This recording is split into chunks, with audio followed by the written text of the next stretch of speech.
Vamos a dar inicio a este webinar con las palabras de nuestro señor decano, el doctor Santiago Galindo Mosquera. Señor director Juan Fernández de la carrera de informática, señor expositor, señores compañeros profesores todos, bienvenido a este webinar desarrollado por la carrera de informática que tanto bien está haciendo a la facultad y a la preparación de los profesores de la misma. Espero que sea de provecho. Vámonos disfrutando. ¿Quién es Milton Maridueña? Ingeniero en computación, magíster en docencia universitaria e investigación. Tiene doctorado en ciencias pedagógicas, doctorado en informática, con una amplia experiencia en modelos matemáticos, estadísticos. Tiene también amplia experiencia a nivel universitario, ya que es profesor de la Facultad de Ciencias Matemáticas de la Universidad de Guayaquil. Entonces, tenemos ahora las palabras de quién es Milton Maridueña, el facilitador de esta tarde. Gracias, Milton, ¿no? Muy gentil, Juan, por tu oportunidad, por el espacio.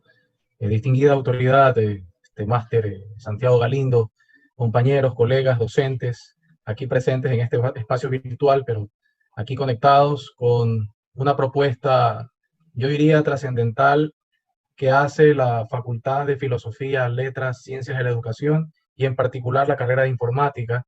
Bien lo decía el señor decano, a beneficio de los docentes y de todo el público, de otra forma compartir en estos espacios de construcción, de reflexión, más allá de una posible capacitación, de poder entender y comprender las nuevas características a las cuales nos enfrentamos los docentes, ahora de una manera abrupta, no a través de un transiente paso a paso, poco a poco, que era lo que aspirábamos de pronto todos. Ahora lo hacemos de una manera mucho más ágil, más rápida, más acelerada. Pues en fin, nosotros los docentes, en particular quienes hacemos el alma mater, la Universidad de Guayaquil, yo considero que tenemos casta para poder enfrentar estas vicisitudes, estas contrariedades, de la manera más formal posible, como se merecen nuestros estudiantes. He escogido un tema relacionado a la educación virtual, relacionado a la educación online.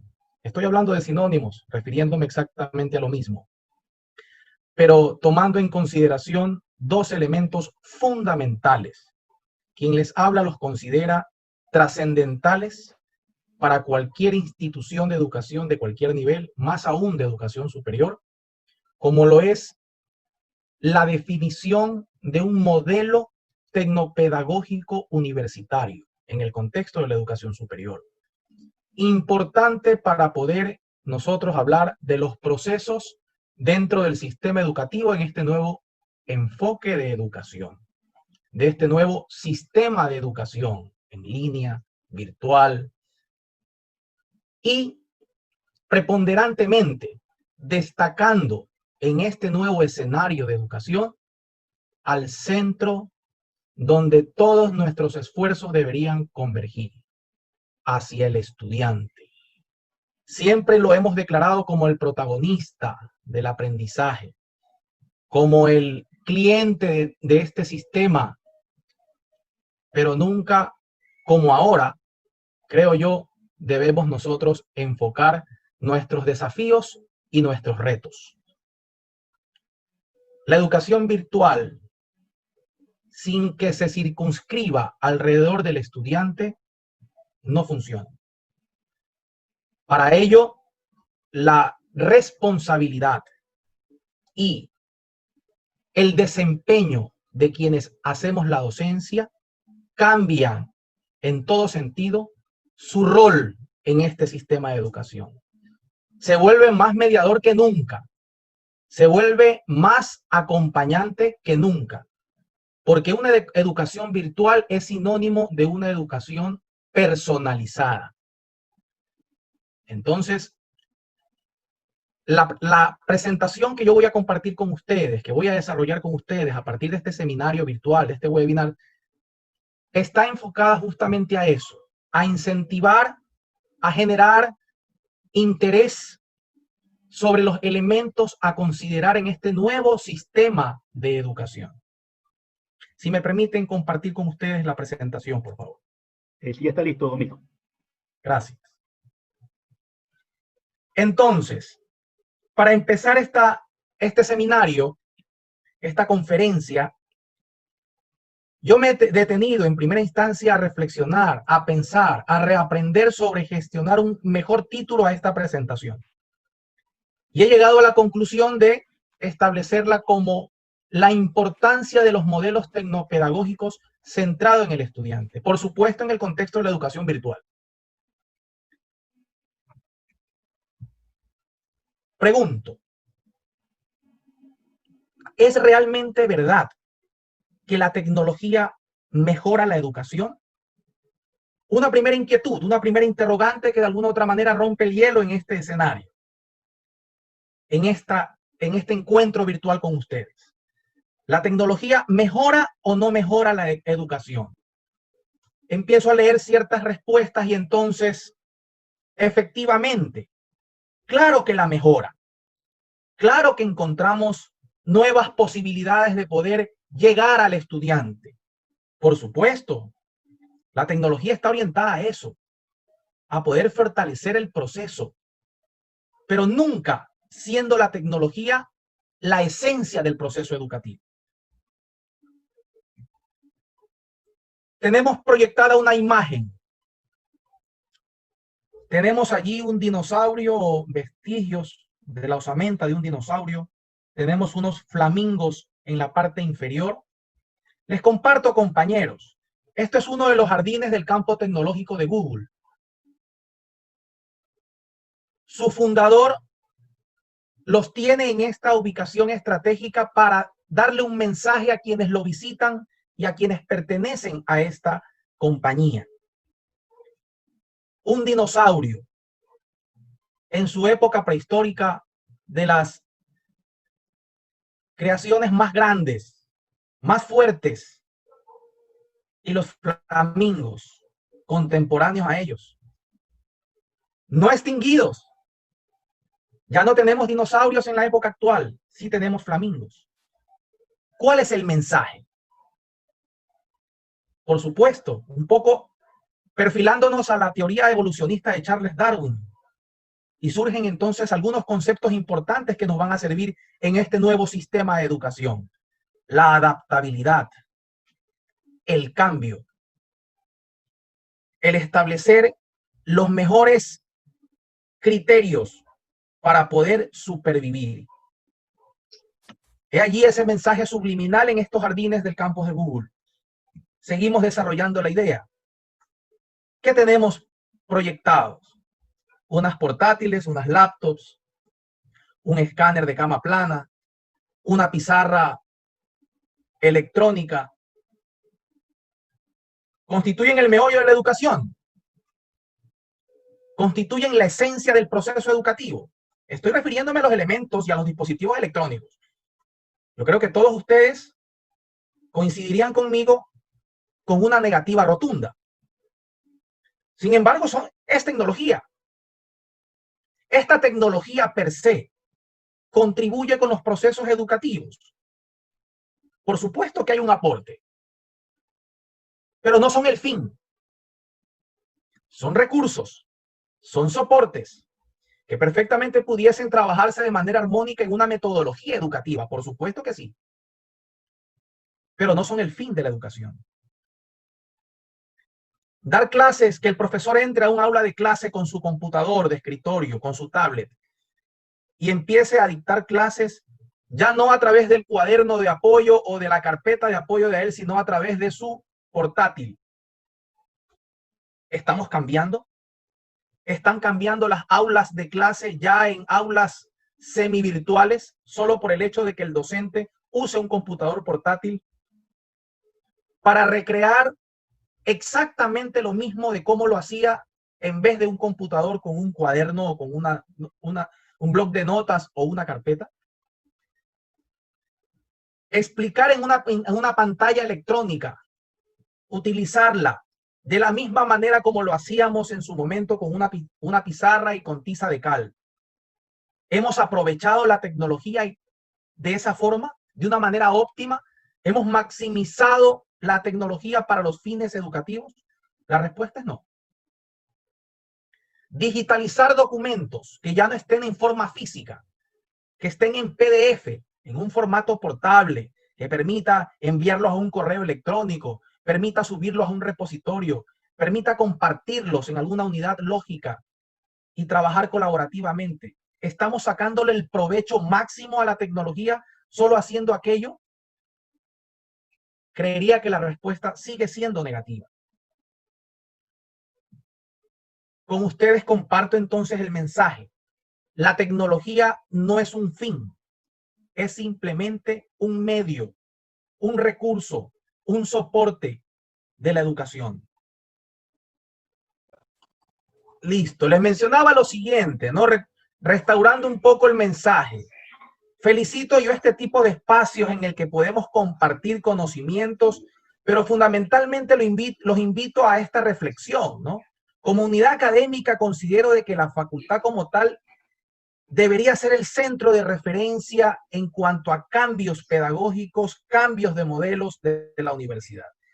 Este espacio es importante para dar impulso y fomento a aquello.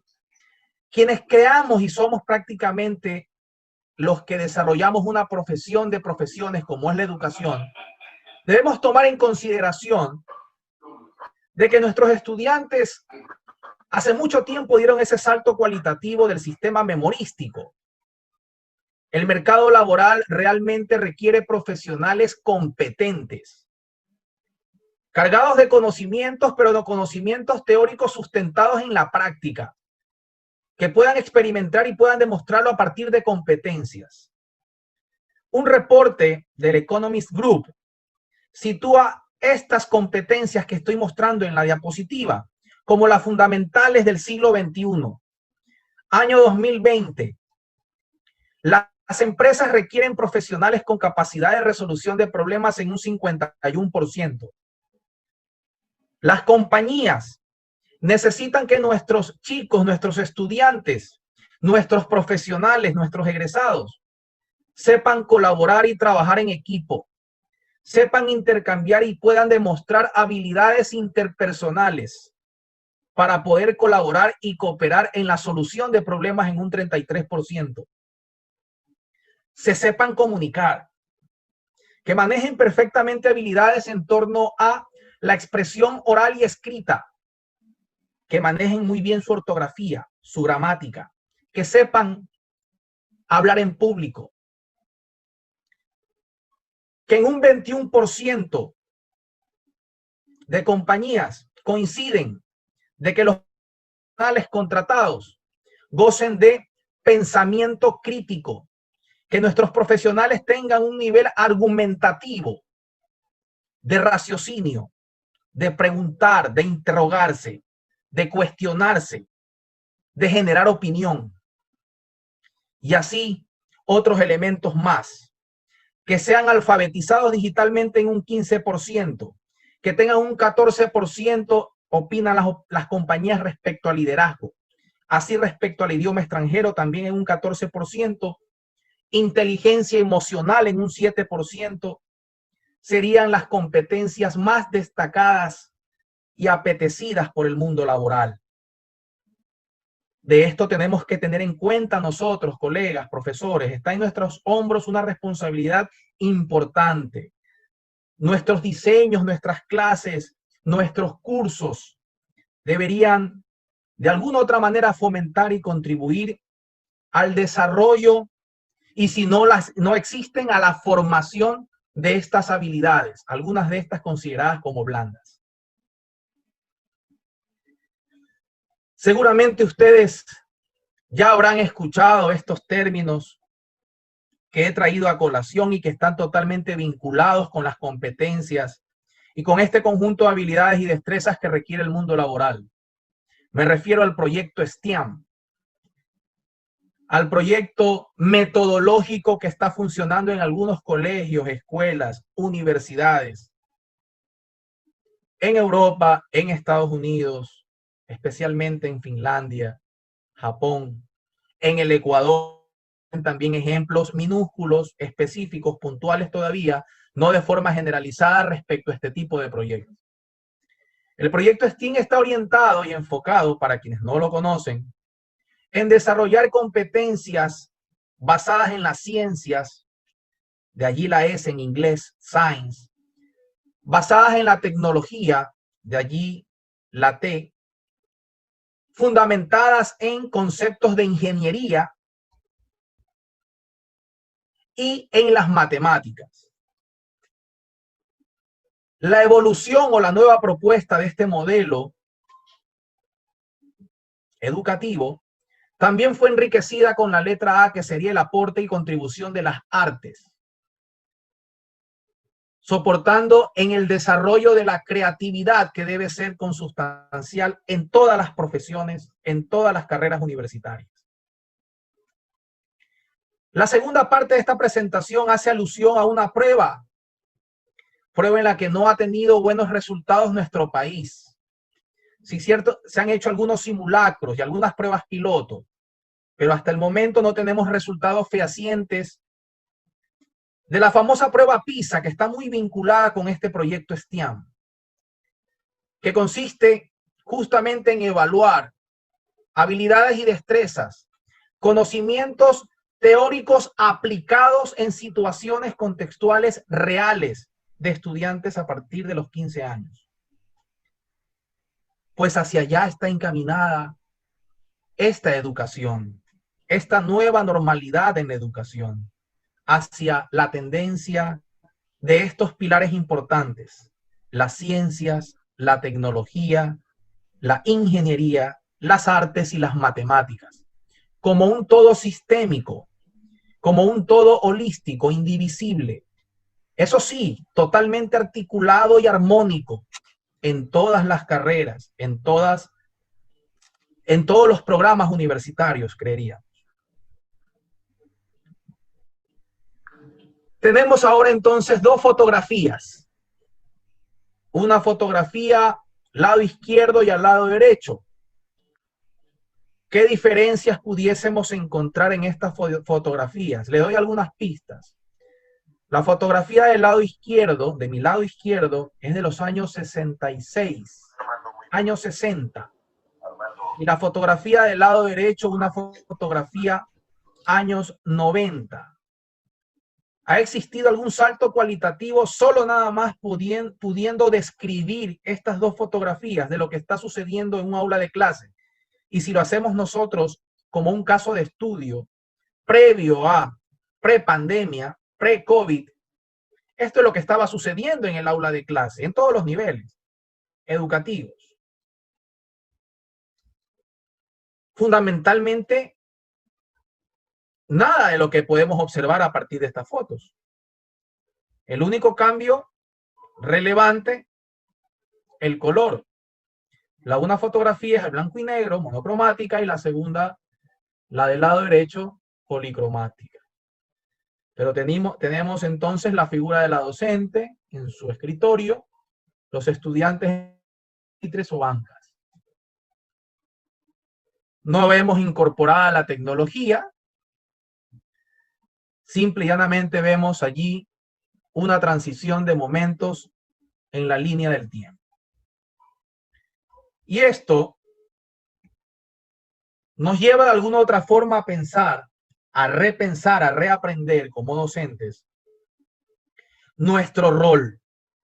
Nos estamos aproximando, intento configurar el perfil de los nuevos actores de esta nueva normalidad de la educación.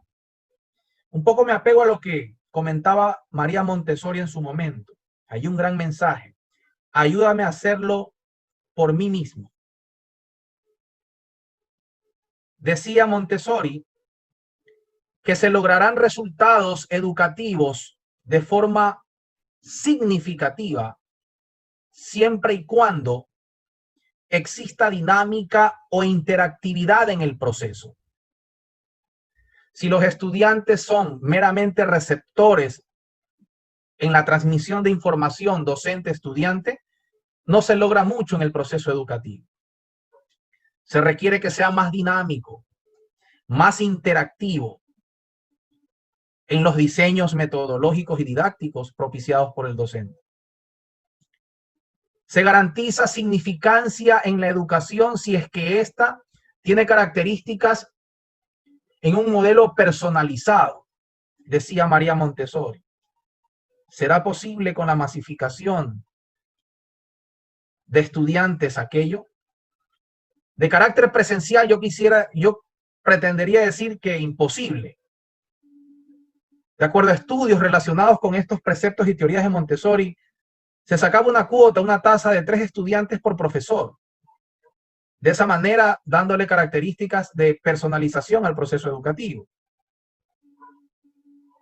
¿Acaso la tecnología pudiese ayudarnos en este nuevo enfoque? En lo que nos propiciaba la compañera Montessori, la interactividad y la personalización. Yo considero que sí. Allí tenemos un laboratorio de, obviamente, una escuela en Baja California. Y tengo un subtítulo de Rompiendo Paradigmas. Se observan 2 maestras en este espacio educativo. Estudiantes al frente de un computador portátil.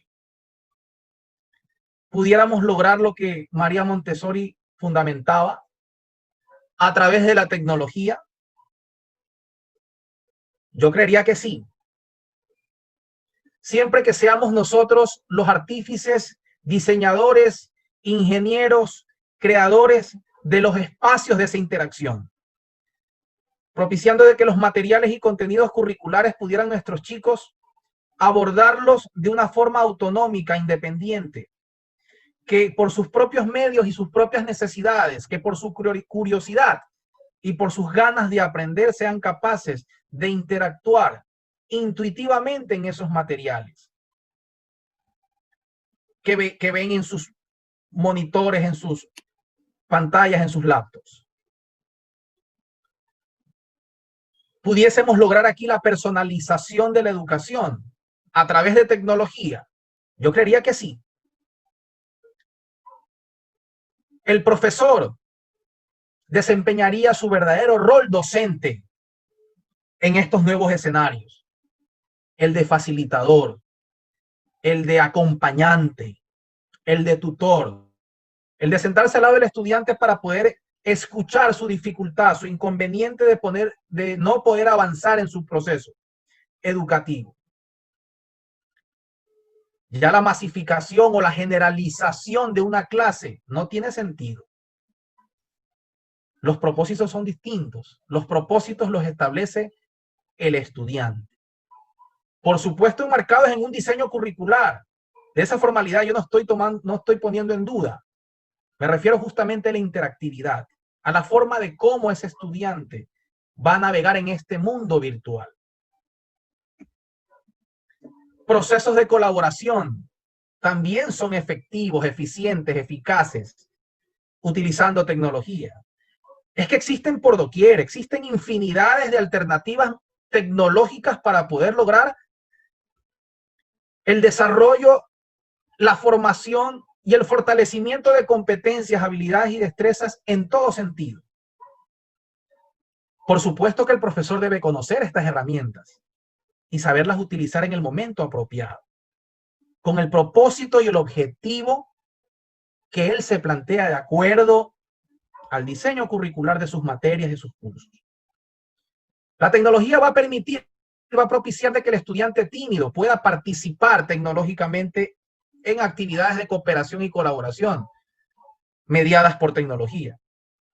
Ya no va a estar ese estudiante tímido, introvertido, con la vergüenza o el temor de participar en clase, porque tiene que levantar la mano, ponerse de pie y hablar.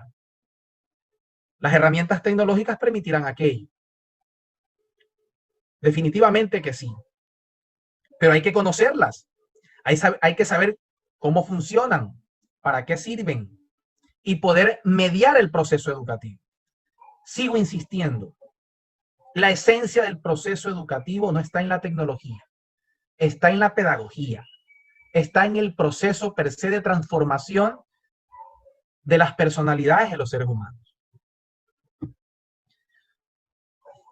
Ya no podemos evitar hablar de nuevos enfoques de educación basada en juegos como la gamificación, como la realidad virtual, realidad aumentada, Internet de las cosas, la robótica. Todos estos elementos van a permitir que el estudiante siga despertando este nivel de curiosidad y se sienta en su hábitat, se sienta natural en su ecosistema, la tecnología. El propio escenario tecnológico en los millennials, en los centennials, en nuestros estudiantes, en nuestros actuales estudiantes, propicia justamente esa motivación intrínseca de descubrir. Y entonces ya no tenemos mayores cosas que pensar en la motivación, porque la motivación está intrínseca en el propio método, en el propio medio, en la propia herramienta. Es cuestión de saber utilizarlas en el momento apropiado y con el objetivo planteado claro. Los estudiantes se sentirán muy a gusto con aquellas posibilidades tecnológicas, nuevas posibilidades tecnológicas para propiciar un aprendizaje significativo. No podemos dejar de lado y decir solo la tecnología nos permitirá aquello. No podemos evadir una realidad y sentirnos en un contexto sistémico.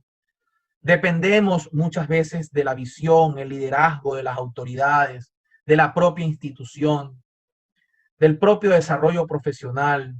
Muchas veces de los recursos presupuestarios, financieros, son muy útiles, muy necesarios, definitivamente que sí.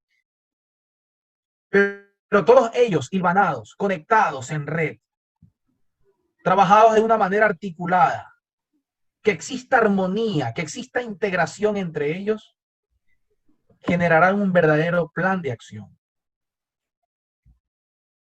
Una pregunta para todos, que creo que es muy pertinente en nuestra actualidad, en nuestra nueva normalidad. Yo soy el futuro. ¿Estoy preparado? ¿Lo estás tú? Y es una interrogante que no solo se plantea el estudiante. Nosotros, los profesores, debemos también plantearnos. ¿Estamos preparados para enfrentar esta nueva normalidad en la educación? Y me adelanto, la respuesta no debería solamente encaminársela en el tema tecnológico. Debe ir de la mano, debe ir complementada, debería estar dirigida a través de la brújula pedagógica. Si nosotros no tenemos un modelo pedagógico con tecnología, nuestros sistemas serán realmente el símil de parches en este sistema, en este proceso, en esta nueva normalidad. Necesitamos un marco referencial para que todos nuestros esfuerzos, todos nuestros procesos, actividades, diseños se enmarquen en la misión y visión universitaria, en el caso Universidad de Guayaquil, de esta nueva universidad en línea. No creo que sería pertinente. Los estudios y los resultados de las investigaciones manifiestan de que es un grave error adaptar un modelo de educación presencial convencional para efectos de la virtualidad. Son dos modelos diferentes, incluso con una estructura orgánica funcional diferente. Que nuestros profesores convencionales, nuestros profesores de la educación presencial pueden participar en procesos virtuales, sí, siempre y cuando garanticen competencias de alfabetización digital, de alfabetización informacional, que manejen perfectamente los entornos virtuales, pero no como plataformas tecnológicas per se, sino plataformas tecnológicas para la educación. Observemos esta nueva imagen que nos lleva a otra reflexión. Existe esta imagen. ¿Tiene esta algún parecido, alguna similitud con la educación virtual? Es una imagen, es una foto que con su permiso estoy compartiéndola con ustedes porque considero que la educación virtual nos lleva a un tentativo aislamiento siempre que esta educación virtual sea una réplica de lo que hacemos presencialmente. Y cuidado, ponemos en un gran riesgo a nuestro centro de atención, el estudiante. Porque ese estudiante, si bien es cierto, podrá interactuar en una plataforma tecnológica, en un entorno virtual de aprendizaje, pero si este está colgado de información exactamente igual de la que proviene de un modelo convencional, cuidado. La educación virtual es otro tipo de educación. Una educación superlativamente orientada a darle esa seguridad y confianza al estudiante no deserte, porque no tiene el profesor al lado, al menos presencialmente no lo tiene virtual, pero las condiciones de comunicación son distintas. Un estudiante que se sentirá de alguna u otra manera solo, independiente, pero si el sistema no se acopla al proceso en sí que le permita a él tener los pilares, tener una fundamentación y una fortaleza para enfrentar este proceso, es muy probable que él se desanime, se desmotive y empiecen de pronto a generarse índices no tan halagatorios en cuestión de repitencia, en cuestión de deserción. Vuelvo a la pregunta, ¿estoy listo? ¿Estamos listos? ¿Cómo logro que mi estudiante aprenda por sí solo? En la educación virtual se reconfirma la necesidad de generar una automotivación en ese estudiante, de generar el interés en el aprendizaje. ¿Acaso debo enseñar como siempre, pero ahora a través de una computadora? Yo he escuchado a algunos colegas que piensan en filmar videos frente a una pizarra y replicar exactamente como si estuviese haciéndolo de manera presencial. Yo creo que ahí hay mucha falacia en el proceso virtual. Se desconocen muchas cosas al respecto. ¿Planifico mis clases igual que antes? ¿O planificaré mis clases igual que antes? ¿Lo haré de forma virtual de la misma manera como lo hago de manera convencional? ¿Cómo determino si mis estudiantes están aprendiendo? El seguimiento, el monitoreo del rendimiento, del aprovechamiento de mi estudiante virtual es el mismo como yo lo hacía de manera presencial. ¿Cómo logro que un diseño sea atractivo, sea novedoso, impulse a ese fomento en la curiosidad del estudiante, de no generar aburrimiento, de que mis clases virtuales no sean una mera lectura de diapositivas, que estén cargadas de actividad, de dinámica, de tareas retroalimentadas, no tareas por tarea, tareas que deben forzosamente ser retroalimentadas por el docente, deben ser valoradas por el docente y compartir esa retroalimentación con el estudiante. Es un esfuerzo sobrenatural. El rol del docente virtual es digno de respeto, de mucho esfuerzo, de mucha dedicación, más que lo presencial. El manejo de las NTICs educativas, por supuesto.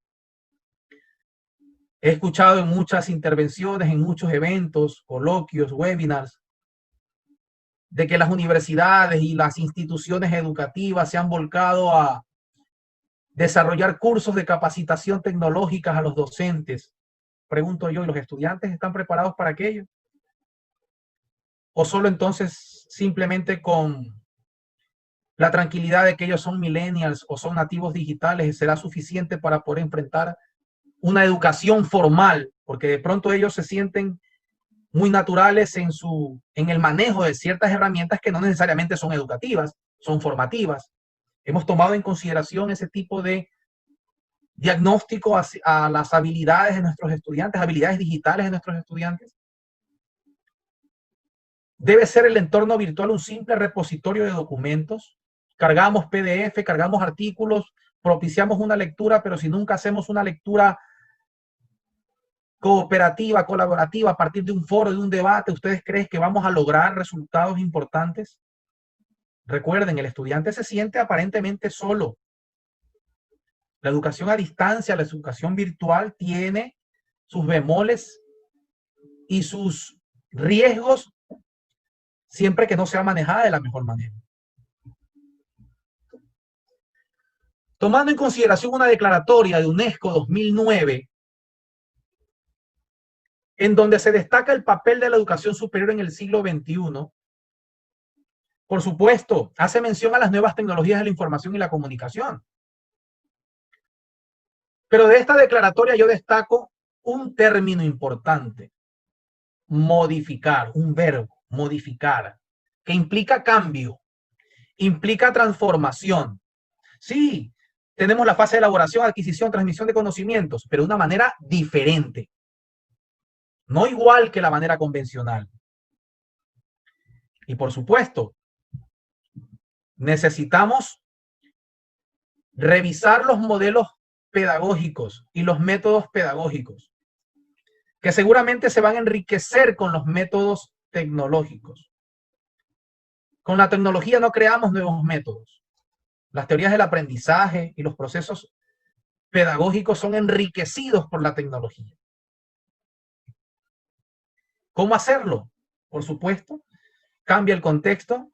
Hablamos de un aprendizaje electrónico, el apoyo importante en las nuevas tecnologías de la información y las telecomunicaciones, desde el punto de vista de ser considerado como un medio y no es la esencia de del propio proceso educativo, no es un fin. La colaboración entre personas, entre estudiantes, entre la comunidad de aprendizaje, ¿se propicia con la tecnología? Por supuesto que sí. Pero creo que es importante que la universidad en general, no me refiero únicamente a la Universidad de Guayaquil, tome en consideración talleres, tome en consideración este tipo de espacios que está propiciando la Facultad de Filosofía, pero hacia los estudiantes, hacia desarrollar eventos en el contexto de herramientas educativas de colaboración digital. Y por supuesto, la investigación, el desarrollo, la innovación y la divulgación no pueden quedarse de un lado. No pueden estar en un estatus marginal. Deben estar manejadas transversalmente en todas las materias, en todos los currículos, en todas las carreras y unidades académicas. Porque la investigación genera nuevo conocimiento, refresca currículums, actualiza currículums. Y no solo contenidos, métodos e incluso procedimientos de evaluación. Ya lo he manifestado previamente. ¿Será la educación presencial idéntica a la educación virtual? Hay muchos puntos en común, muchos puntos en contacto. Pero los modelos no pueden ser un clon. Existen buenas prácticas en otras universidades de la región, en Europa, destacándose en España, en México, Colombia, Perú, que tienen mucha más experiencia que en el Ecuador en este tipo de contextos. Y esas buenas prácticas orientan a que las universidades, las instituciones, tienen de forma independiente sus modelos pedagógicos autonómicos. Claro, ambos modelos convergen hacia una misión y visión institucional, pero con una estructura orgánica funcional donde todos sus actores, componentes, procesos y procedimientos son manejados de una forma autonómica. Los recursos son distintos, las condiciones son distintos, los roles de los actores son diferentes. No solo es necesario una computadora o un buen internet En definitiva, el recurso para poder establecer esta metodología de conectivismo, claro, una computadora, una tablet, un teléfono, un smartphone, un buen servicio de Internet, una condición necesaria, pero no suficiente. Lo importante es que la comunidad universitaria pueda ser susceptible y permeable al cambio, al romper paradigmas, al cambiarse de chip. Y ese cambio, esa transformación no solo debe ser del profesor, debe ser de todos los actores, inclusive los administrativos. De ahí la independencia entre los sistemas de educación presencial convencional versus el sistema de educación virtual o en línea. Una capacidad del estudiante y del profesor con nuevas responsabilidades y disciplina. Se necesita ser organizado, ser responsable, tener una agenda, tener un calendario, un horario. De lo contrario, se va de las manos este proceso. Es muy susceptible, dentro de sus características de flexibilidad, de que pueda realmente arruinarse todo el propósito, todo el objetivo del proceso educativo. Si no se tiene esta capacidad de organización, disciplina, de autorregulación. La diferencia más importante entre educación presencial y virtual está en el cambio. ¿Okay? Tratando siempre de que, siendo un medio la tecnología, de que ésta esté orientada a optimizar y a fortalecer el proceso en sí, al proceso educativo.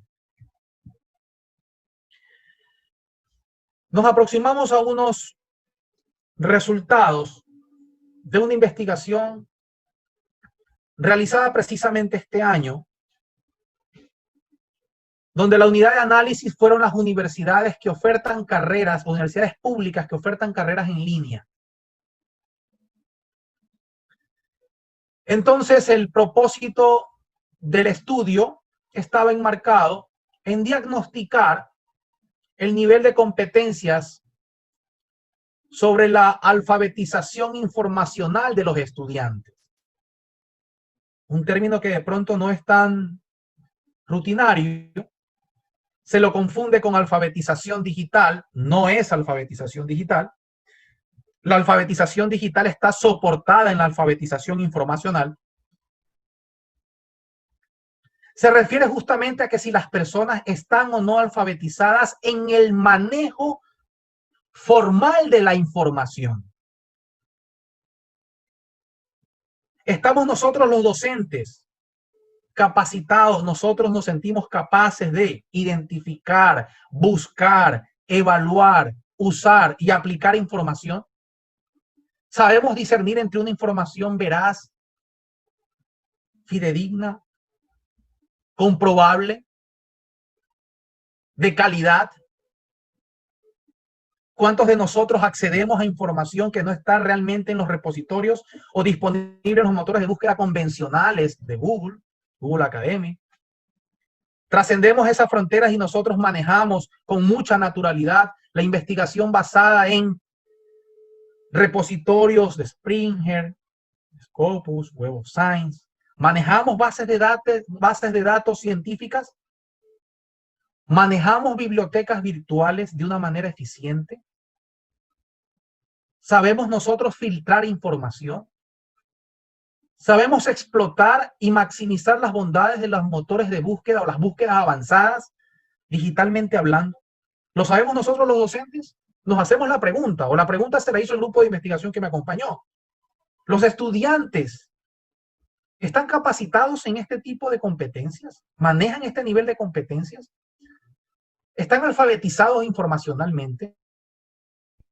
Es un símil de que si el estudiante puede de alguna u otra manera manejarse de una manera fácil, ágil, natural, como si estuviese accediendo a una biblioteca, maneja fichas bibliográficas, maneja gestores bibliográficos nuestro estudiante,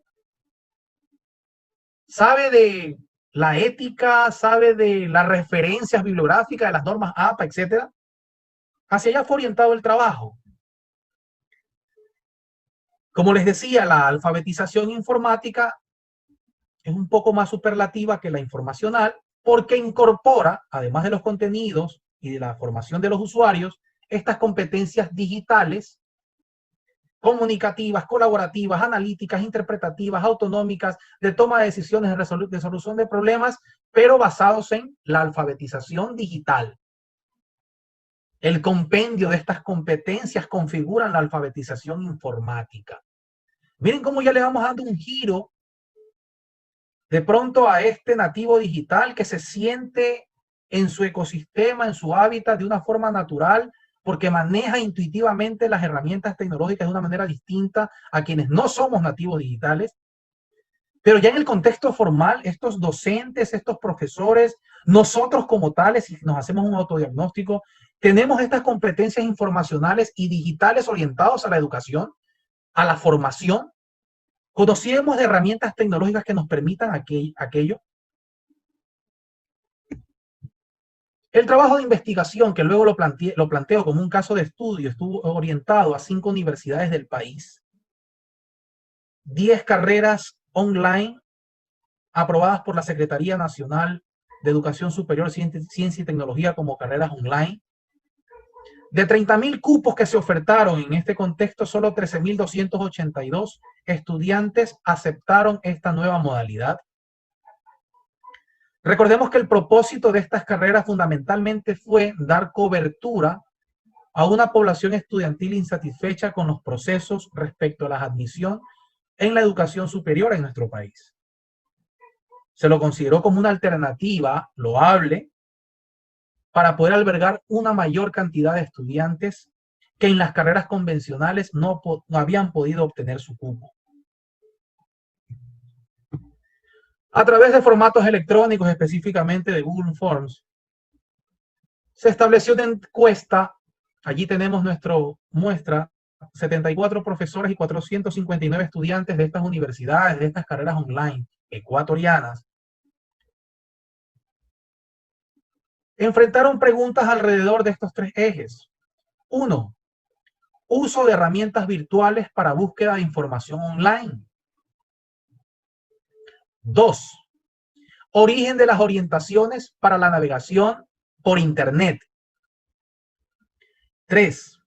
Valoración de la calidad de la información consultada por los estudiantes online. Los resultados bastante interesantes. En la primera gráfica de barras horizontales apiladas, allí están estudiantes y profesores. Y entonces se destacó que la mejor vía, el mejor vehículo de búsqueda virtual era a través de los motores de búsqueda convencionales. Muy poco tratamiento a las bases de datos científicas. De pronto porque la universidad no gozaba de estas licencias o en su defecto no sabían cómo utilizarlas o no habían sido publicitadas, divulgadas. El segundo resultado, compilado en una tabla respecto a las fuentes de orientación para la navegación y por Internet, se destaca de primera mano que los estudiantes se sienten acompañados por el tutor, por el profesor. Recuerden que ya se bifurcan los roles del profesor en la educación virtual. Se habla de tutor, docente tutor o docente creador. El docente creador está orientado a quien es capaz de crear el contenido curricular de un curso o materia. El tutor, el de dictar, el de hacer el seguimiento al proceso educativo basado en ese contenido, en ese currículo. Interesante, los estudiantes manifestaron de que la asistencia mejor la encontraban en videos tutoriales en la propia red. De una manera débil a preguntas y respuestas fáciles. Y el tercer eje tuvo como resultado, interesante, de que los estudiantes no eran capaces de determinar la actualidad y vigencia de la información. No tenían realmente ese conocimiento de cómo discernir, de cómo filtrar una información veraz, actual, vigente. Y lo que sorprendió al equipo de investigación es el fenómeno copy-paste. Agudizado en este entorno, donde los profesores que enviaban tareas, talleres, consultas bibliográficas evidenciaban en un 44.4% de que los trabajos de los estudiantes eran una mera copia textual de lo que encontraban a primera mano en lo que el motor de búsqueda les había dado como resultado de su consulta. Mucho cuidado con aquello. Vamos a tener una masificación importante de estudiantes y lo más fácil que podría tener el profesor es simplemente registrar el cumplimiento de un trabajo y no analizar su contenido.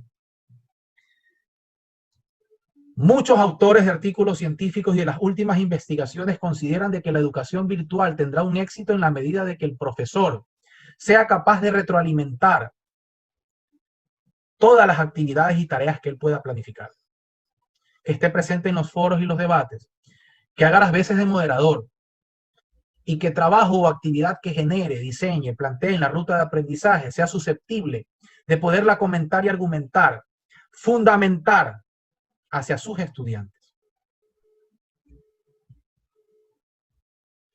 Nos vemos en la necesidad de caracterizar nuestro entorno virtual de aprendizaje.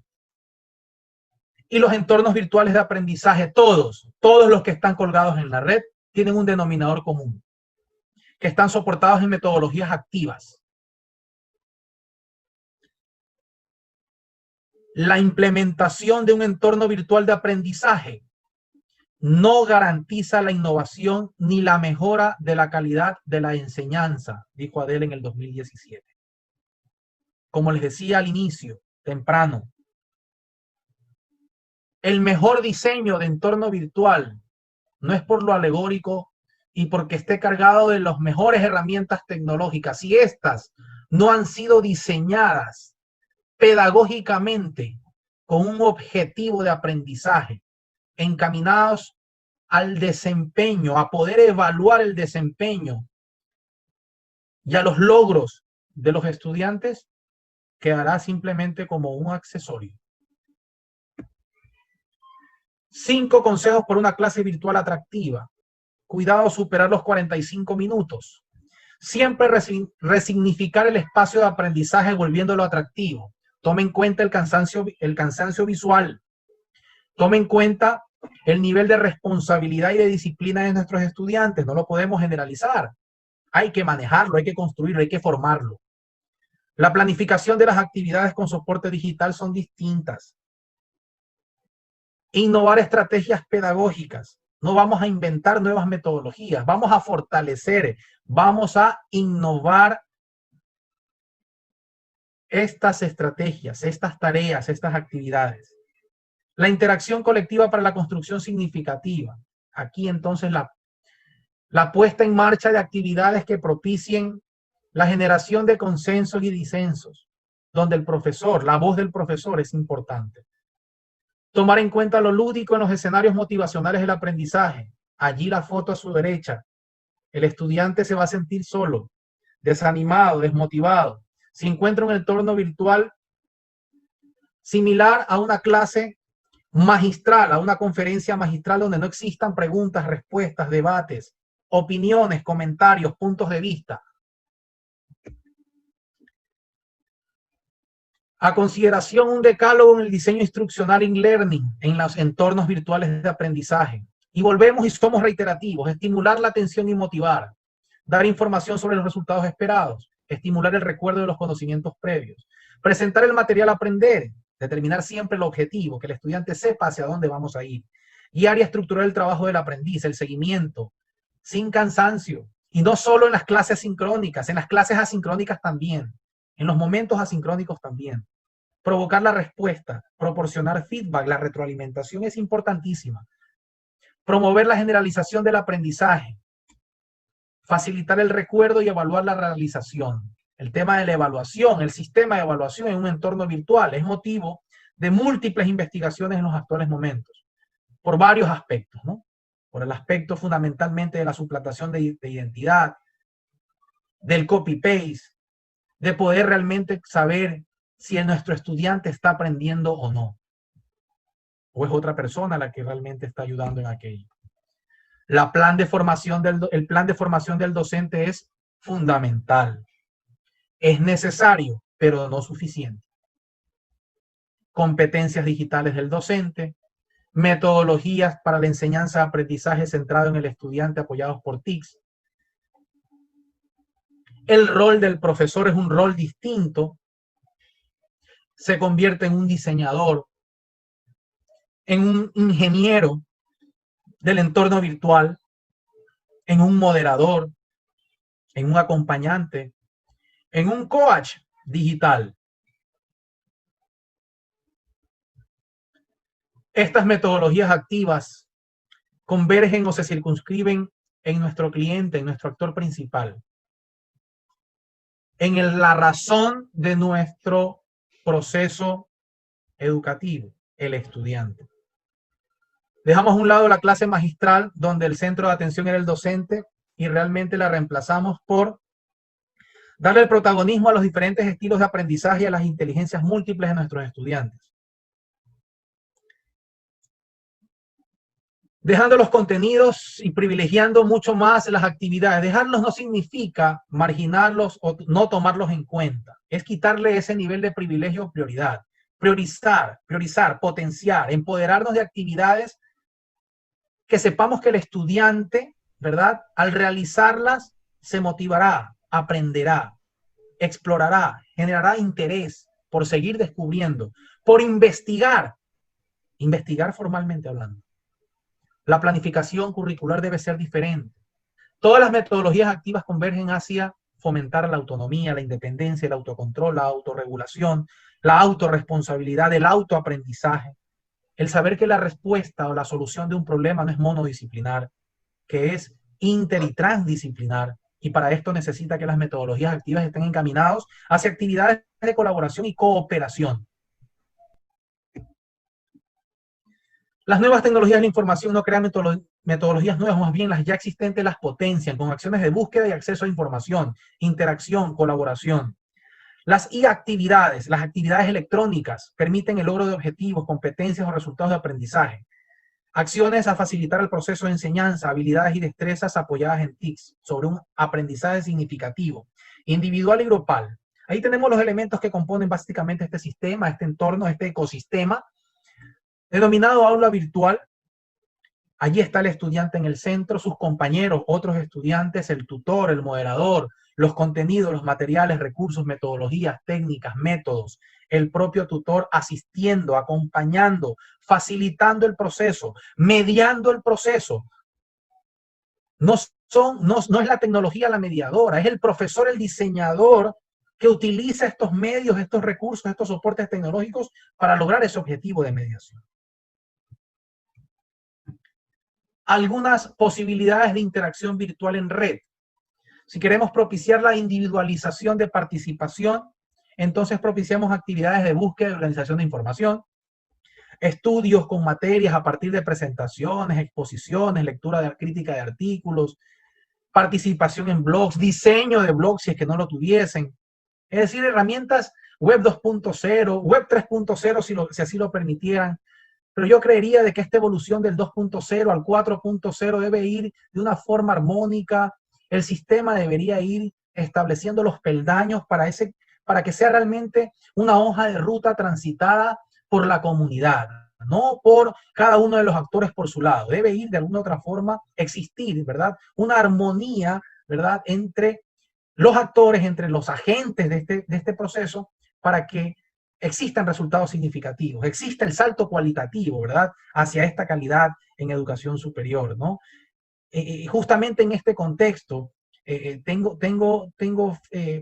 puedo compartirle con ustedes de que en el país no existe universidad pública y privada acreditada en carreras online. No existe una sola carrera online acreditada por el Consejo de Aseguramiento de la Calidad, justamente porque estamos justamente en una etapa, ¿verdad?, prematura en comparación a otros países de la región.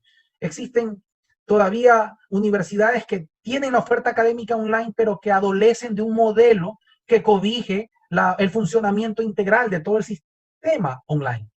Por eso la importancia de estos modelos tecnopedagógicos centrados en el estudiante. Hasta el momento, ustedes me han escuchado en mi intervención de manera reiterativa mencionar al estudiante porque es el centro de atención en este modelo. Si no hay un modelo tecnopedagógico que imbrica tecnología y pedagogía, y si este a su vez no está encaminado, no converge su actuación, su cobertura, por así decirlo, funcional, educativa, hacia el estudiante, tampoco se lograría nada. Actividades expositivas de participación en grupo, ¿no? A través de exposiciones didácticas, filmación de videos, generación de mesas redondas, de simposios, de videoconferencias, de mensajería instantánea, que existan grupos que se establezcan dentro de un curso. El profesor pudiera también participar en estos escenarios de colaboración, ¿verdad? La lluvia de ideas, las simulaciones, el aprendizaje basado en proyectos, en problemas, también son buenas estrategias justamente en este nuevo entorno, ¿no? Hay ciertos ejemplos. Las acciones operativas del diseño. En la filosofía del modelo tecnopedagógico centrado en las actividades, cada clase se convierte en un proyecto para la construcción de experiencias de aprendizaje significativas. Y el creador de este proyecto es el profesor. Compañeros, tenemos una responsabilidad importante. En este entorno virtual, realmente cada clase es un proyecto de construcción. Y la dinámica del diseño de estas clases, por supuesto que debe tener 5 subfases. Una fase de provisión de información. Allí entonces se pone de manifiesto la habilidad que tiene el profesor en seleccionar información, leer información de manera crítica, comprensiva, reflexiva y poder filtrar y seleccionar información de calidad, actual, vigente. Enseñarle al estudiante justamente las técnicas para poder acceder, para poder buscar, para poder hallar información con este nivel de cientificidad.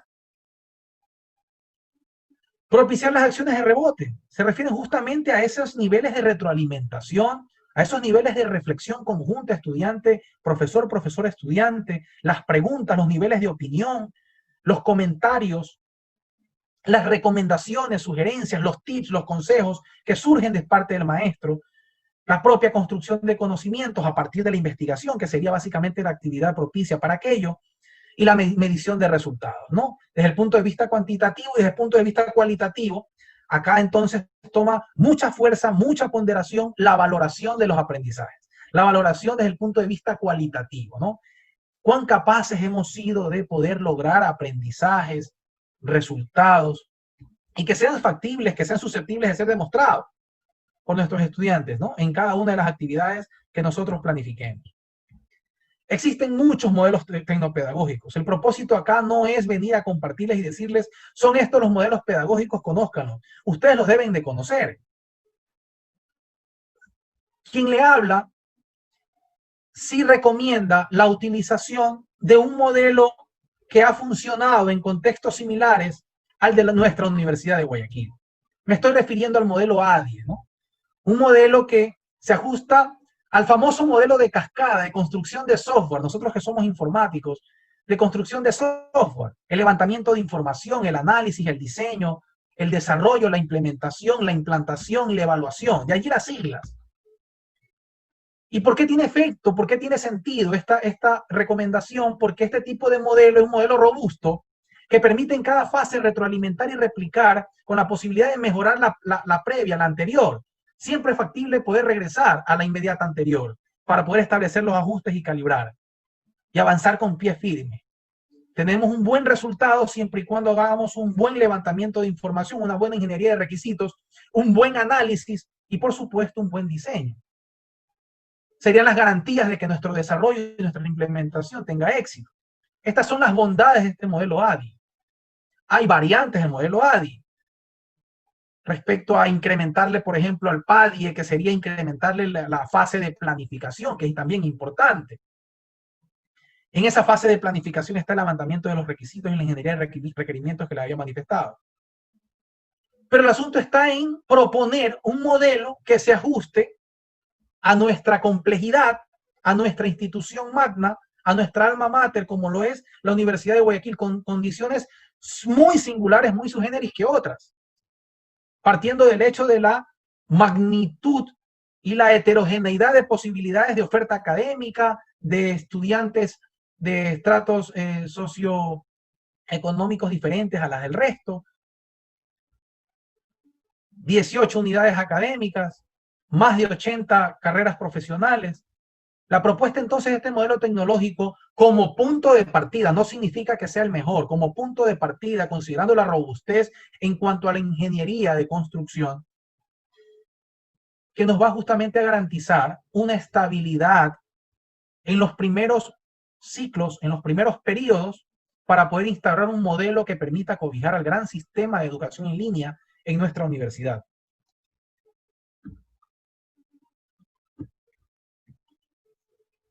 La base de este modelo está sustentada en el diseño instruccional online. La comunidad universitaria, la comunidad de aprendizaje, donde están justamente los actores, la interacción y construcción de la gestión social del conocimiento, es aquí justamente en esta capa del modelo donde se estudian las posibilidades de vinculación con la comunidad y sociedad para hacer las transferencias de conocimientos científicos y tecnológicos, porque la universidad justamente debe convertirse en eso, debe recuperar aquello, convertirse en el motor de solución de los problemas de la sociedad. No solo simplemente construyendo, formando los mejores profesionales para tener una demanda laboral, sino para ser el nicho donde se discuten a nivel de altos estudios con todos los referentes de docentes que son ustedes, que somos todos nosotros quienes conformamos el staff docente en la universidad, los llamados justamente a establecer ese nivel de discusión en la comunidad de aprendizaje. Y a partir de allí, de esas necesidades, de ese llamado o la convocatoria que se hace la sociedad o que exige a la universidad, es que deberían generarse las diferentes actividades en las materias, en las unidades, en las asignaturas de las carreras, de las unidades académicas, ¿no? Siempre propiciando lo que les había manifestado como caso de estudio, las competencias de alfabetización informacional, el manejo formal de la información, tanto de estudiantes como de docentes. Propiedades de este modelo. El modelo Universidad de Guayaquil en línea debería ser humanista.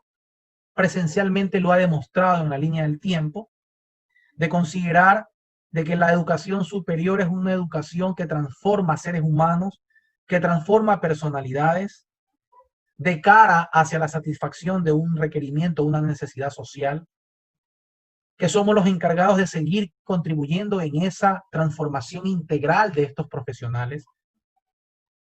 Nuestro modelo universitario UG online debería ser flexible, adaptable al cambio. Las condiciones de globalización así lo exigen. Que sea un escenario cooperativo, colaborativo, que permita a las diferentes unidades académicas y carreras profesionales poder comunicarse, dialogar y conversar entre ellas de una forma fácil, de una forma intuitiva, que permita que la resolución de problemas sea efectivamente multidisciplinaria y transdisciplinaria. Que sea un modelo que propicie la interacción entre los usuarios, entre los agentes, entre los actores. Que no sea un modelo estático, que sea eminentemente dinámico, contextualizado. No podemos copiar modelos de otras regiones, de otras universidades exitosas. Nuestro modelo debe ser básicamente un modelo auténtico, claro, con rasgos, características, atributos técnicos, tecnopedagógicos, como lo establece la norma, pero con condiciones muy singulares a nuestro contexto, sistémico, que permita integrar todas sus partes, componentes, y que estos trabajen de forma articulada y armónica, orientado al aprender a aprender, saber que nuestro estudiante universitario en este escenario en línea, en educación virtual, no debería ser la excepción en que se convierte en un aprendiz de la vida, que aprenda en la universidad a aprender,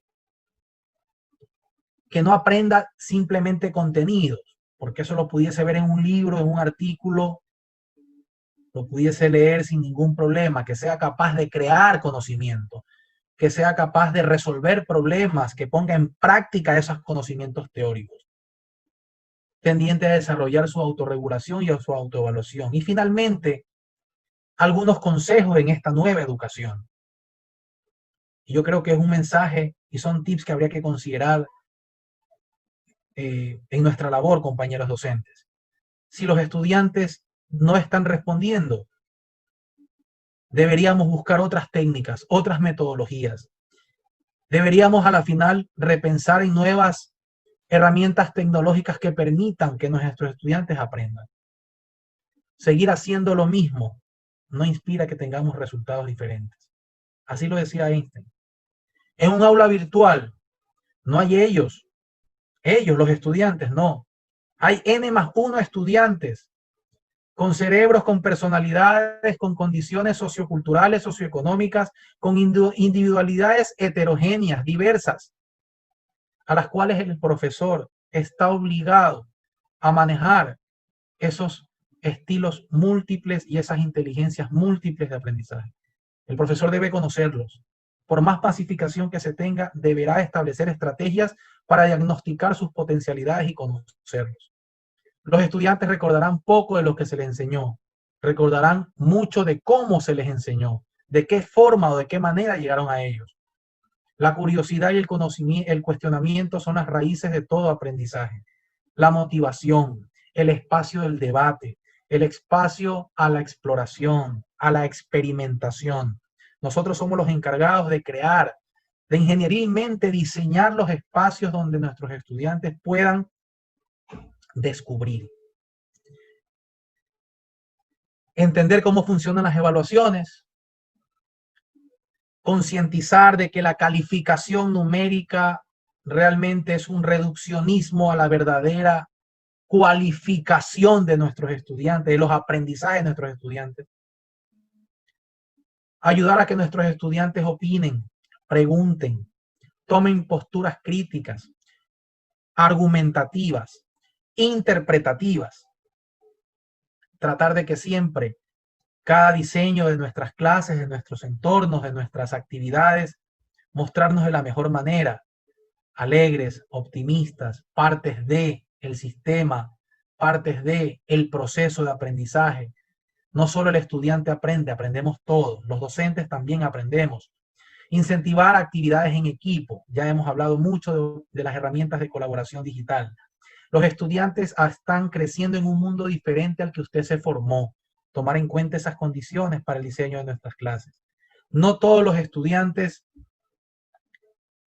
aprenden de la misma forma. Allí hay que tomar en cuenta las teorías de aprendizaje y los estilos de aprendizaje, estas inteligencias múltiples de Howard Gardner. Contar con el tiempo de los estudiantes, nuestras clases, nuestras actividades, nuestros talleres, nuestras actividades asincrónicas, irlas también moldeando en función de que nuestros estudiantes, muchos de nuestros estudiantes son estudiantes trabajadores. Y no olvidar el nivel de recompensa, de felicitar el esfuerzo al compromiso que tiene nuestro estudiante, que él también vence vicisitudes, vence obstáculos. Ese acompañamiento, esa vocación, ese apostolado, yo creería que con estos consejos, con estos tips y este seminario, llegaríamos a buen término, llegaríamos a buen puerto. Muchísimas gracias por su atención, muy gentiles. A la orden cualquier pregunta. Gracias, Juan, y compañeros atentos. Muchas gracias, estimado. Gracias, doctor Milton Maridueña. A la orden. Entonces, compañeros docentes de la Universidad de Guayaquil, de las diversas facultades que nos acompañan, de nuestra Facultad de Filosofía, hay docentes invitados de algunos institutos que han deseado participar en este foro, cuyo título es Importancia de los modelos tecnopedagógicos centrados en el estudiante. Creo que ha sido muy provechoso para todos nosotros. Entonces, vamos a dar la palabra a algunos compañeros que están presentes, ¿no? Gracias, Juan. Sí, los atiendo. Muy amable. Si nos puede ayudar el doctor Francisco Luis Benavides. Sí, justamente me adivinaste el pensamiento que tenía una pregunta. Antes que nada, agradecer a las autoridades de la universidad, de la facultad y al señor decano, señor vicedecano y a mi director de carrera por dar la oportunidad de que continúen estas charlas webinar que son altamente provechosas. Felicitar también al doctor Maridueña porque siempre es un gusto escucharlo, con sus intervenciones muy acertadas. Mi pregunta es la siguiente, doctor Mario Dueñas. ¿Cuáles serían a su criterio las oportunidades que se le pueden presentar a una universidad una vez que se implante este modelo de educación virtual, ¿no? ¿Qué posibilidades ve a futuro que podrían abrirse o puertas podrían abrirse en esta universidad a partir de la implantación de este modelo? Gracias, Luis. Sí, muy gustoso aquí de compartir con ustedes, ¿no? De colegas, de compañeros, amigos. A ver, la universidad definitivamente, a partir de un modelo instaurado en este sentido, puede perfectamente crecer, no solo en población estudiantil, considero yo en calidad educativa, ¿no? La Universidad de Guayaquil no puede marginarse a una evolución que se ha acelerado por el tema de pandemia, pero que a la vez ha permitido generar nuevas oportunidades para repensar el proceso. De allí lo que yo estoy proponiendo, ¿no? La universidad, yo creo que más allá de establecer los procesos de capacitación, de talleres prácticos, de generar posibilidades de que nuestros profesores concienticen sobre ciertas herramientas, yo creería que debería también establecerse un marco de discusión, de un trabajo mancomunado de todos los actores, fundamentalmente de quienes están dirigiendo las unidades académicas, de quienes están dirigiendo BIFAP, en poder reflexionar sobre cuál es el modelo pedagógico que daría cobertura a esta educación de parte de la universidad. Por la universidad se abriría un frente inmesurable en cuanto a nuevas ofertas de carreras profesionales acordes a las exigencias de la globalización. Por ejemplo, yo diría, la universidad debería ir a estar pensando en una carrera en ingeniería de datos, en ciencia de datos. Recordar de que la ciencia está por allí, no en el empirismo, está justamente en sustentar soluciones a problemas de la sociedad, de la naturaleza basada en datos, por ejemplo. Entonces, a partir de esta modalidad, se abren nuevos escenarios, la posibilidad de poder diversificar la oferta académica, pero esta oferta no puede correr el riesgo de no tener calidad. Y un principio fundamental que está inclusive en el modelo de evaluación del Consejo de Aseguramiento de la Calidad en el Ecuador, está fundamentado en que si existe o no un modelo pedagógico, un modelo educativo que sustente el sistema, el funcionamiento del sistema educativo en la universidad o institución de educación superior, sea esta politécnica o instituto. Entonces, hacia allá la importancia de esta intervención. Oportunidades por doquier. Académicamente, las bondades tecnológicas permiten diversificar oferta académica, permiten de alguna u otra manera incentivar la motivación en los estudiantes que son nativos digitales con estas nuevas herramientas. Pero para aquello, Luis, el profesor, más allá de conocer las herramientas, es convertirse en un artista de cómo puede imbricar esas herramientas en el proceso que él lo domina. Ya él domina, es un experto en sus contenidos o en la propia asignatura, pero cómo él puede de la mejor forma articular estas herramientas para que sean cursos más atractivos y que no se corra el riesgo de estudiantes desmotivados y que puedan ser posibles desertores de la educación universitaria. Mucho cuidado con eso. Posibilidades inmensas. Muchas gracias, doctor. A ti, Luis. También tenemos la participación de David Viteri. Hola, buenas noches, Milton. ¿Qué tal, David? Un gusto, buenas noches. Consulta, precisamente, yo estoy incursionando un poco en el tema de la capacitación, ¿no? Entonces, para poder ser docente a futuro. Entonces, tengo una duda, por ejemplo, o sea, tengo dos inquietudes. Una, ¿cuál es lo más recomendable? ¿Un aula virtual con qué cantidad de estudiantes? Porque en cuanto a lo presencial, pero regular, creo que ustedes tienen de 30 a 40 estudiantes, ¿no? ¿Qué es lo que tú consideras que es lo recomendable? Y segundo, ¿qué opinión te merece a ti la educación que se brinda a través de la Universidad de La Rioja con relación al Ecuador? ¿Se lo podría adaptar este modelo? Si es que lo conoces también, porque entiendo que tú estudias todos estos modelos también, ¿no? A ver, en relación a tu primera inquietud, mira, la capacitación que debería establecerse no debería estar fundamentalmente en lo digital, en las competencias de lo digital. Debería comprenderse en Epistemológicamente, ¿qué significa entorno virtual de aprendizaje? Epistemológicamente, definir este nuevo rol del estudiante online. En definir epistemológicamente el rol del docente online. Considerar como un buen modelo el de la Universidad de La Rioja es plausible en su contexto. Pudiésemos considerar algunos resultados que ellos han obtenido en función de su organización. Pero esa adaptación tampoco pudiese ser un copia y pega, ni tampoco una fotocopia, una copia fotostática de lo que pasa en Universidad UNIRE. Pudiésemos considerar ciertos elementos claves de ellos que ya han transitado y que han dado buenos resultados. Pero lo importante es ponerlo en contexto y en las condiciones de la Universidad de Guayaquil, que es una universidad muy singular,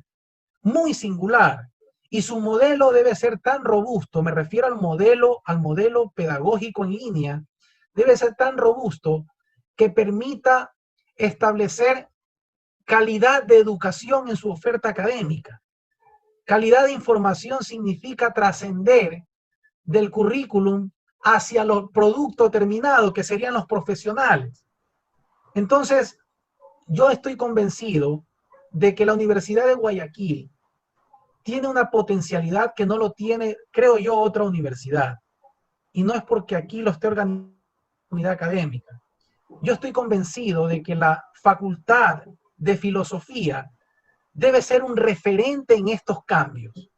Debe ser quien protagonice y quien lleve el timón y la brújula de estos cambios trascendentales en la universidad.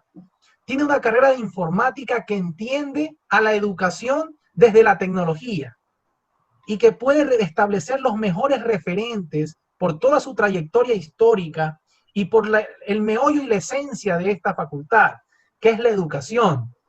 Entonces, es la Facultad de Filosofía la que debería considerarse como el centro de excelencia de altos estudios para este tipo de transformaciones. Si la Universidad de Guayaquil, ¿verdad?, trasciende y de pronto considera de que ya está preparada para poder ofertar carreras en línea, entonces estará preparada en la medida de que la Facultad de Filosofía, junto con el resto de unidades académicas, pero la Facultad de Filosofía comande, timonee esta nave. En este sentido, dará realmente las garantías de éxito a una oferta académica. No podemos ajustar carreras tradicionales con el enfoque tecnológico, es decir, simplemente hagamos lo mismo, pero a través de una computadora o una tablet. Fílmeme yo, profesor, fílmeme con un pizarrón de lo que yo voy a hacer y eso se lo voy a transmitir a los estudiantes. Eso no es educación en línea. Educación en línea es autonomía, independencia, interactividad, actividades y tareas que propician el aprendizaje autonómico, colaborativo. Y de pronto eso presencial se lo estaba trabajando o se lo trabajaba de una manera diferente a la que actualmente se establece. Capacitación en todo sentido, más allá del tema digital como lo está propiciando la universidad, creería yo que debería la Facultad de Filosofía proponer cursos de pedagogía digital, de pedagogía, de didáctica, de teorías del aprendizaje, de estilos de pensamiento, de estilos de aprendizaje, de inteligencias múltiples, socializado en todas las unidades académicas. Es el referente de la educación en nuestra universidad. Así yo lo entiendo. Gracias. Milton, ¿en cuántos alumnos podrían entrar por cada clase virtual? ¿Qué es lo recomendable de acuerdo a tu experiencia? Mira, realmente la educación en línea tiene un denominador común, una cobertura de masificación. Pero entonces allí entra en juego una nueva estructura orgánica funcional del sistema en línea. No es un profesor, un único profesor que atiende ese seguimiento y ese monitoreo del estudiante. Es un grupo de profesores que corresponden a una misma asignatura, los encargados de establecer el seguimiento al desempeño de los trabajos. Son los que califican las tareas, las actividades, porque las actividades no están, su éxito no está dado solo en enviarlas, es de calificarlas y de retroalimentarlas a través de un chat, a través de un correo, a través de los propios foros. Pero humanamente es imposible que lo haga un profesor. A un profesor se le asigna una cantidad determinada de estudiantes. Pudiesen ser 80, 100 estudiantes, pero siempre y cuando exista un grupo de profesores tutores, de docentes tutores, que puedan hacer seguimiento a ese proceso. Entonces hay un profesor autor y un profesor... O sea, los roles son distintos. La estructura orgánica funcional es diferente a la presencial. Presencialmente se habla de pedagógicamente un manejo de 25 estudiantes por curso, que luego por temas de infraestructura y de espacio y de temas de normativas son 40 desde el punto de vista presencial. Pudiésemos duplicar o triplicar esa cantidad, pero también entonces la estructura de funcionamiento sobre ese seguimiento, sobre esa tutoría debe también cambiar. No puede ser única. Muchas gracias, Milton. A la orden. Y la compañera Sofía Jacome. Buenas noches, compañeros. Muchas gracias por esta capacitación que nos retroalimenta a todos. En realidad, Milton, felicitarte por la exposición, gracias, por la investigación que han desarrollado. Y bueno, tal vez compartirles que como miembro integrante del Grupo de Investigación de Tecnologías para el Aprendizaje y el Conocimiento, que fuimos reconocidos en el mes de abril en la convocatoria de la universidad, el día viernes nos aprobaron nuestro proyecto emblemático de investigación, que se trata precisamente del análisis de la modalidad en línea para las carreras de la universidad, donde vamos a tener que trabajar con las diferentes facultades de la universidad, precisamente para hacer este estudio, este análisis, todos los modelos, y poder hacer que nuestra universidad crezca con esta modalidad, teniendo lógicamente los antecedentes que tú ya lo hablaste en tu investigación. Entonces, nos encantaría poder contar contigo de pronto, Milton, que nos ayudes desde tu facultad para que la universidad pueda desarrollar este modelo que estamos, que recién el viernes nos aprobaron y que estamos por iniciar. Con mucho gusto. Ese es el camino, Sofía y compañeros de filosofía y otros compañeros aquí presentes y conectados. Ese es el camino. La Facultad de Filosofía tiene una responsabilidad importantísima en la Universidad de Guayaquil, al menos en este contexto de educación, ¿no? Establecer realmente la hoja de ruta, el camino a seguir. Tiene la brújula en su mano, porque ellos conocen de educación y además tienen una carrera de informática que conoce de tecnología educativa, que conoce de educación digital. Entonces eso es importante. Yo creo que la universidad también tiene que hacer esfuerzo en los estudiantes. Los talleres no solo deben estar encaminados a los profesores, los estudiantes tienen que también conocer este nuevo ecosistema. No es jugar, no es un videojuego. Acá formarse con tecnología tiene otras connotaciones, otro nivel de formalidad. Ellos también deberían entender y comprender los entornos virtuales de aprendizaje, que van más allá del tema empírico a un tema mucho más científico, ¿no? Formal. Claro que sí, el grupo es un grupo diverso, lo comprendemos maestros de las diferentes áreas y lógicamente quien lo coordina es una maestra del área de la carrera de informática, somos 3 docentes del área de informática, que vamos a colaborar precisamente en esta investigación que sale de la Facultad de Filosofía. Excelente. Doctor Julio Rosero. Buenas noches. Quería de alguna otra manera pues destacar la importante intervención del doctor Milton, indudablemente que son herramientas que, bueno, tenemos que con el pasar del tiempo irlas ajustando para nuestra realidad universitaria. Como muy bien lo pudo explicar el doctor Milton, pues estoy muy contento con la intervención, lo felicito, bueno, y esa es mi intervención. Gracias. Gracias, Julio, a la orden. Bien. Johnny Concha también hizo la mano, ¿no? Johnny, te escuchamos, Johnny. ¿Cómo le va? Muy buenas noches con todos, estimado Juan Fernández, estimado Milton Maribeña. Bueno, ¿cómo estás, Johnny? Una inquietud grande, ¿no? Hablamos de gamificación, hablamos de los nativos digitales, como son los jóvenes actualmente, pero al momento de cambiar todo esto a las plataformas virtuales, online, digitales, hablamos también del punto de que ya no podemos dar a una cualificación a un simple examen. Yo desde ahí parto, ¿no? ¿Cómo poder cualificar esos conocimientos, esas competencias de los nuevos millennials, de los nuevos estudiantes, los nuevos conocimientos digital a través de un examen que está planteado en base a objetivos, preguntas múltiples? Dentro de la gamificación, pues hay muchísimas formas de hacerlo. Yo creo que, bueno, y pregunto, ¿no, verdad? En base a este desconocimiento, que debería de cambiar también esa forma de poder, de hacer el ingreso de una persona, de un estudiante a la nueva educación. Porque ya la anterior seguimos calificando, sino que ya no te tomamos un examen en una hojita, ahora solo lo hacemos en una computadora, y eso no es la educación virtual. Lo que estamos haciendo es cambiar solamente la herramienta de un papel a una computadora. Tenemos que aplicar el Internet de las cosas, tenemos que aplicar las gamificaciones. Claro que actualmente, como decía ahí una compañera Ingrid, creo, hablaba del efecto socioeconómico, el social, el cultural, la demográfico de acá, y depende del entorno en que nos encontremos también, porque no muchos estudiantes van a tener acceso a toda esa información, por la misma causa de que no hay el recurso económico, inclusive por la misma circunstancia donde no llega acceso a un Internet de alta calidad, ni siquiera nuestro país tiene un Internet de alta calidad, y estamos inclusive atrasados en tecnología. Entonces, ¿cómo sería el nuevo proceso de calificación? ¿Cómo deberían ir pensando las instituciones de educación superior para cambiar ese formato de ingreso? Ya que no debe ser puntuado por algo que salga en una computadora, que lo puedes hacer en tu casa, que te puede ayudar, que pudiste copiar, a un formato nuevo y moldeable para demostrar realmente las verdaderas competencias de esa persona. Sí, a ver, en efecto, el cambio es un cambio estructural, donde la transformación debería, inclusive, si hablamos de modelo, que es prácticamente nuestro paraguas, institucionalmente hablando, desde el punto de vista de la pedagogía y la educación, ¿no? Para que funcione toda la estructura, me refiero al sistema. El sistema también tiene que convertirse, el sistema también tiene que cambiar. Las normas, los reglamentos, las disposiciones deberían cambiarse. La educación virtual propicia más una valoración cualitativa que cuantitativa, le comento, ¿no?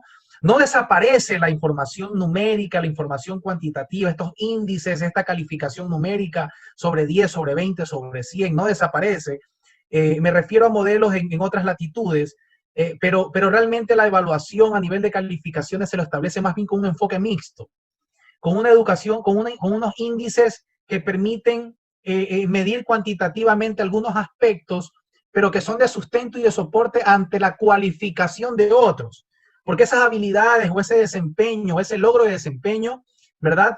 Se encasilla mejor en una escala cualitativa, ¿no? De satisfactorio, de poco satisfactorio, de deficiente, más allá que un mero número, este entorno propicia aquello. Y por supuesto que necesita reglamentarse mucho más, necesita trabajarse, debatirse un poco más en este nivel de registros de calificaciones o de scores. Pero si mencionas evaluación, también el sistema evaluativo debe repensarse. Todavía sigue siendo motivo de discusiones y de investigaciones de alto nivel el tema de la evaluación en línea, ¿no? Es uno de los componentes curriculares todavía muy discutidos, ¿no? Uno de ellos por el tema de la suplantación de identidad, de la posibilidad de que el estudiante no sea el mismo que está siendo evaluado, que esté acompañado, de que esté cometiendo actos fraudulentos de copias por el hecho de que no está una simple cámara con un nivel de focalización o de cobertura, no le garantiza a la persona que está evaluando de que sea él, ¿no? Entonces eso todavía sigue siendo motivo de discusión y debate. Es innumerables proyectos de investigación que se están dando al respecto, pero sin lugar a dudas, si lo aterrizamos solo al tema de calificaciones, al tema del sistema evaluativo a nivel de calificaciones, también las normas, los procedimientos deben ser actualizados. Definitivamente que sí.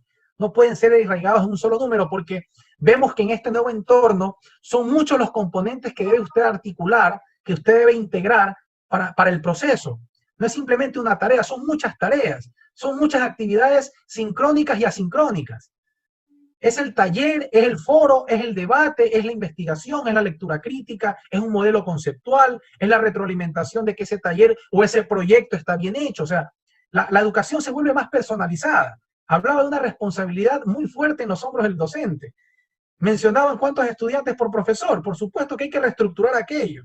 Va a ser imposible que un profesor pueda atender a 100 estudiantes y que pueda hacer ese seguimiento, ese monitoreo personalizado donde se garantiza una educación de calidad o de aprendizaje significativo.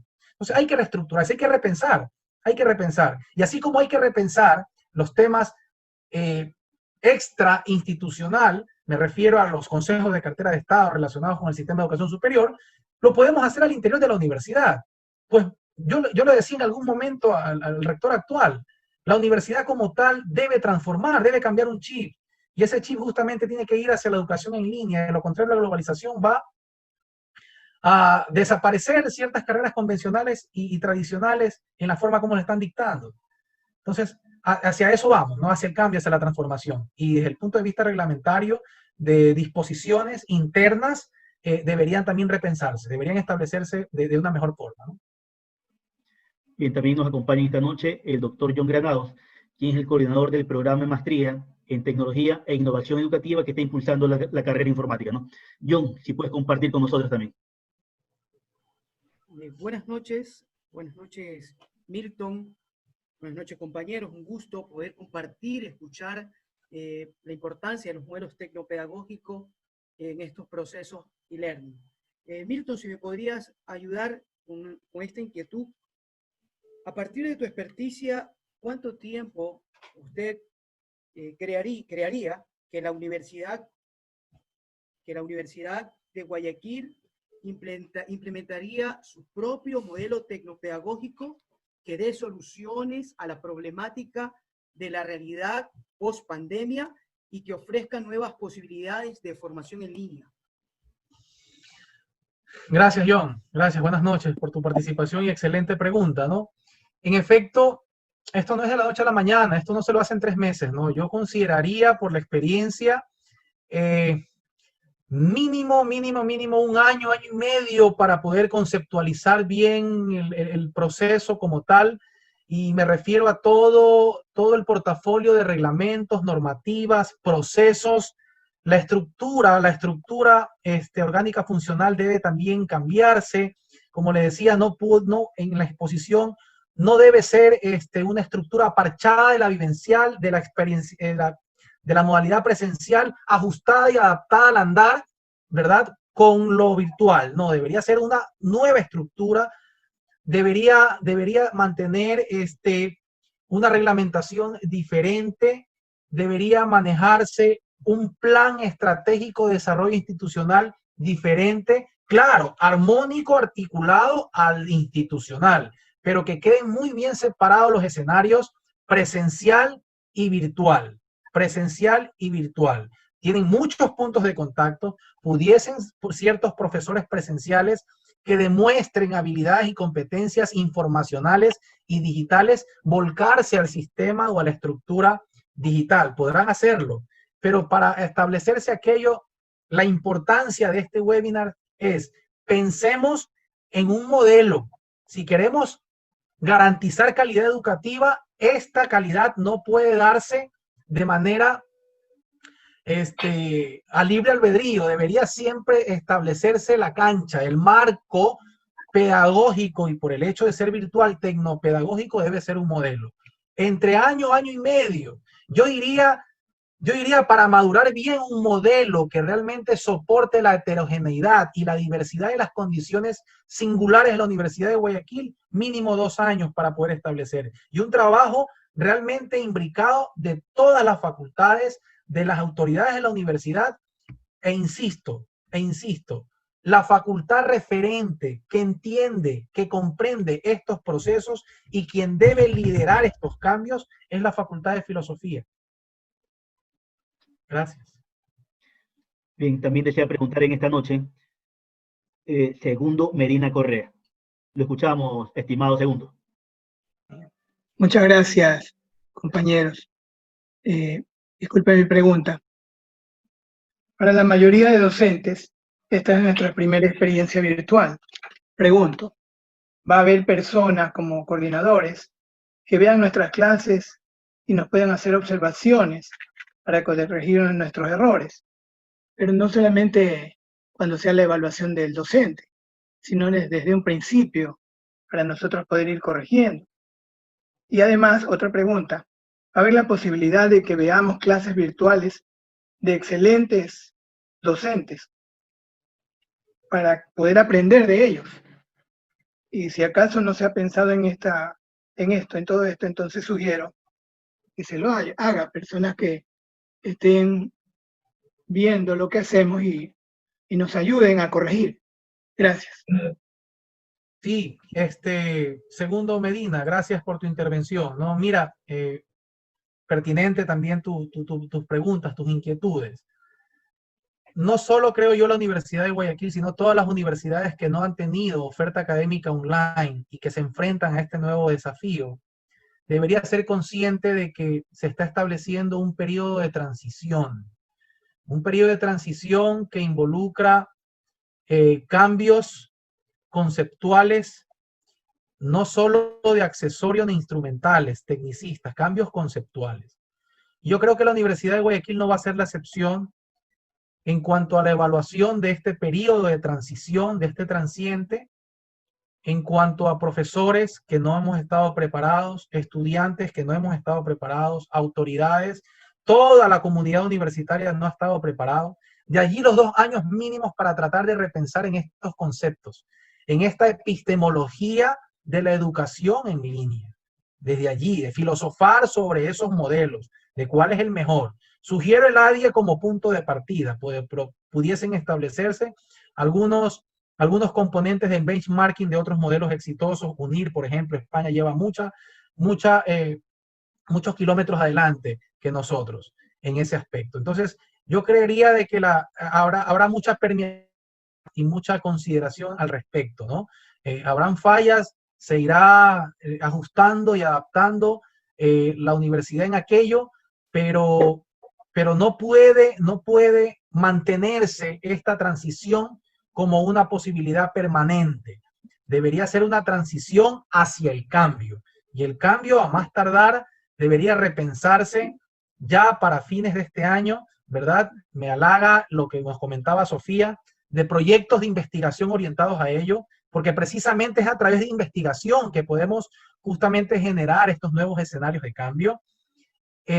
Sobre clases virtuales magistrales de las que se puedan aprender, yo diría que la universidad debería establecerse un ciclo continuo de capacitación y de formación permanente a estudiantes y profesores en diseños instruccionales, por ejemplo, en el caso de profesores, no solo en herramientas, no solo Moodle, no solo Zoom, no solo Microsoft Teams, no es aprender un poco al andar estas habilidades digitales que pudieran de pronto aprenderse con un tutorial. Yo voy por cuestiones mucho más de fondo, por ejemplo, el diseño instruccional, el de manejo de herramientas colaborativas. Yo creería que muchos de nosotros no conocemos el portafolio diverso, el universo de posibilidades tecnológicas que existen en la red, muchos de ellos en sentido gratuito, para poder lograr un sinnúmero de objetivos de aprendizaje, un sinnúmero. Pero no solo es simplemente conocerlos, sino cómo ellos, estos elementos, esos dispositivos, esas herramientas, esas aplicaciones, esos juegos, puedo yo perfectamente establecerlos en el esquema instruccional para poder lograr los objetivos de mi clase o de mi materia, de mi unidad. Eso es segundo, es lo que te puedo aportar. Muchas gracias, don Milton. Bueno, queremos reiterar este agradecimiento al doctor Milton María Ureña por haber compartido esta noche la importancia de los modelos tecnopedagógicos centrados en el estudiante. Gracias a cada uno de los docentes de la Facultad de Filosofía, de cada una de las facultades de la Universidad de Guayaquil, docentes invitados de algunos institutos. Quiero dejar en las palabras de clausura de este webinar al señor vicedecano, el doctor Pedro Rizo Bajaña. Doctor Rizo. Muy amable, bonito, muchas gracias. A usted, Milton, de verdad muy agradecido porque realmente nos ha dejado una impresión muy interesante, ratificando lo que la Facultad de Filosofía ha empezado en este proceso tecnológico combinado con la pedagogía. Usted lo dijo hace un momento, algo muy interesante. Usted, Milton, decía que el éxito de la educación virtual no está en la tecnología, está en la pedagogía. Y estamos de acuerdo en eso. Realmente, yo creo que tenemos que comenzar a prepararnos un poco más. Los pedagogos con tecnología y los tecnólogos con pedagogía. Y haremos una educación virtual para el éxito de la universidad y del país. Muchas gracias a ustedes, maestros. Muchas gracias a usted, Milton, y a usted, Juanito. En la Facultad de Filosofía tenemos informática educativa que va al éxito con la universidad. Gracias a todos ustedes, compañeros y compañeras. Bien, gracias.